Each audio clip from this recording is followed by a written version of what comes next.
ఖమ్మం జిల్లాలోని కుసుమంచి మండలంలో మంత్రి పొంగులేటి శ్రీనివాసరెడ్డి పలు అభివృద్ధి కార్యక్రమాలకు శ్రీకారం చుట్టారు. రాష్ట్ర ఆర్థిక పరిస్థితి బాగోలేకపోయినా ఎన్నికల సమయంలో ఇచ్చిన హామీలను అమలు చేస్తున్నామని మంత్రి పొంగులేటి తెలిపారు.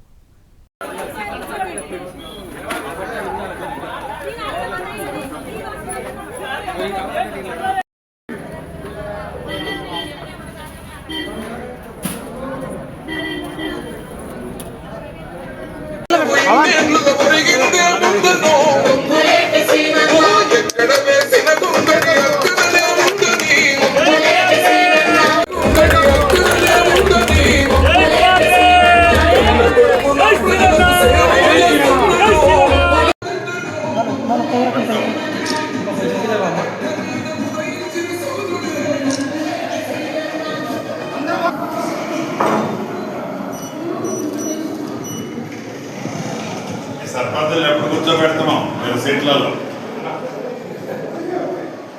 పాటు హాజరైన గౌరవ అడిషనల్ కలెక్టర్ గారు, additional collector local bodies, revenue అధికారులు, ప్రింట్ అండ్ ఎలక్ట్రానిక్ మీడియా మిత్రులందరికీ మనస్ఫూర్తిగా హృదయపూర్వక నమస్కారం.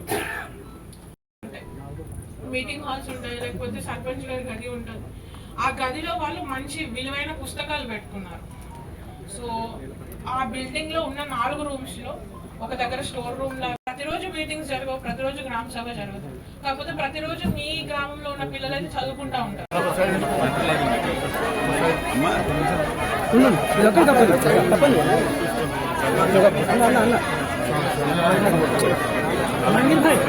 సైడ్ కొంట పెద్ద మీరు సైడ్ కలిసి వాళ్ళు ఒకరి తర్వాత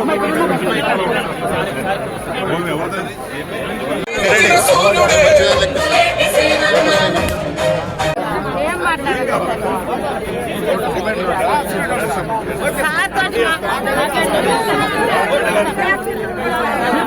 మీరంతా ఇట్లా అండమ్మా, మీరంతా ఇట్లా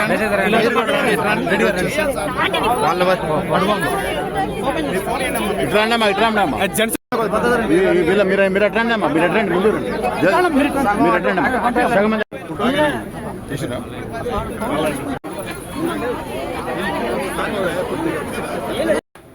ఏదైతే పాత రోడ్డు ఉందో, ఈ నాయకన్గూడ ఊళ్ళో నుంచి పోయే పాత రోడ్డు సూర్యాపేట టు అశ్వరాపేట రోడ్డుకు సంబంధించింది మన హయాంలోనే సుమారు 90 లక్షలతో అవన్నీ కూడా రెన్యువల్ చేయడం జరిగింది. నాయకన్గూడ గ్రామంలో అంతర్గతమైన రోడ్లు 90 లక్షల రూపాయలతో అనేక సీసీ రోడ్లు కూడా మనం ఏర్పాటు చేసుకున్నాం. గౌరవ ముఖ్యమంత్రి రేవంత్ రెడ్డి గారి నాయకత్వంలోని మన ప్రభుత్వం అభివృద్ధి సంక్షేమము 2 కళ్ళల, రాష్ట్ర ఆర్థిక పరిస్థితి బాగలేకపోయినా ఆనాటి ప్రభుత్వము 8,19,000 కోట్లు అప్పు చేసిన ఇచ్చిన ప్రతి మాటని పేదవాడికి అందించాలని తాపత్రయంతో ఆనాటి ప్రభుత్వము చేపట్టిన సంక్షేమ కార్యక్రమాలు మంచి వాటిని ఏటిని ఆపకుండా ఎన్నికల ముందు చెప్పిన మాటలో భాగంగా ఆడబిడ్డలకి ఉచితంగా 200 యూనిట్లు ఉచిత కరెంటు, ఆడబిడ్డలకి 500 రూపాయలకే గ్యాస్ మందులు చాలా మందికి ఇచ్చే కార్యక్రమం, ఆడబిడ్డ ఎంత దూరము ప్రయాణం చేసినా ఉచిత బస్సు సౌకర్యం, మొన్న ఉగాది నుంచి పెద్దోళ్లు తినే సన్న బియ్యం, ఆనాటి ప్రభుత్వం 10 సంవత్సరాలలో రేషన్ కార్డు ఇవ్వకపోతే కొత్త రేషన్ కార్డు ఇస్తూ ఇంట్లో బిడ్డ పుట్టినా ఇంటికి కోడలు వచ్చినా ఆ పేర్లు కూడా చేర్చే కార్యక్రమం, రైతులు రాజు చేసే దాంట్లో భాగంగా ప్రభుత్వం వచ్చిన మొదటి 9 నెలల్లోనే 21,000 కోట్ల రూపాయల రైతు రుణమాఫీ, సన్నోడ్లకి మద్దతు ధరతో పాటు క్వింటాల్కి అదనంగా బోనస్ 500 రూపాయలు ఒకసారి ఇచ్చాం. మొన్న యాసంగిలోది కూడా రాబోయే కొద్ది రోజుల్లో ఇవ్వబోతున్నాం. వీటన్నిటితో పాటు రాష్ట్ర వ్యాప్తంగా 4.5 లక్షల ఇందిరమ్మ ఇళ్లు ఇస్తూ మన నియోజకవర్గానికి 3,500 ఇచ్చాం. మన నాయకుని కూడా 60 ఇళ్ళు ఇచ్చాం.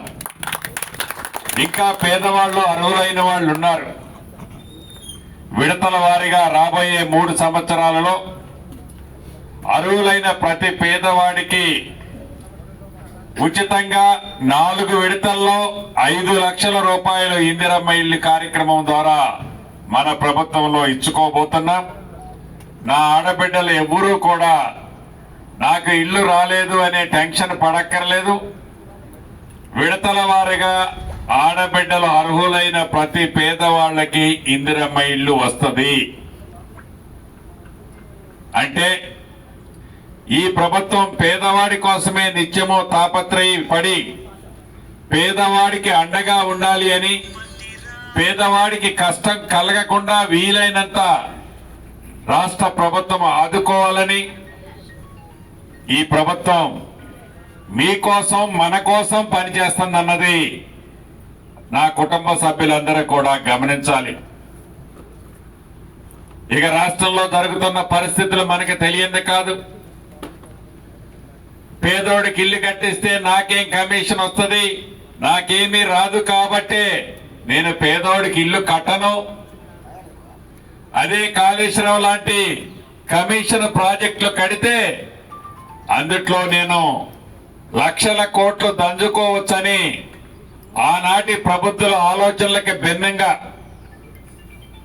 పేదోడి కష్టం ప్రత్యక్షంగా తెలిసిన మన ఇందిరమ్మ ప్రభుత్వంలో ఈనాడు పేదోడికి మంచి కార్యక్రమాలు ఒక్కొక్కటి చేసుకుంటూ వస్తూ భవిష్యత్తులో చెప్పిన ప్రతి మాటని మీకు అందిస్తామని కూడా ఈ వేదిక ద్వారా తెలియజేస్తూ, ఇప్పుడే ఇక్కడ గ్రామ పెద్దలు అడిగినట్లు దీనికి కాంపౌండ్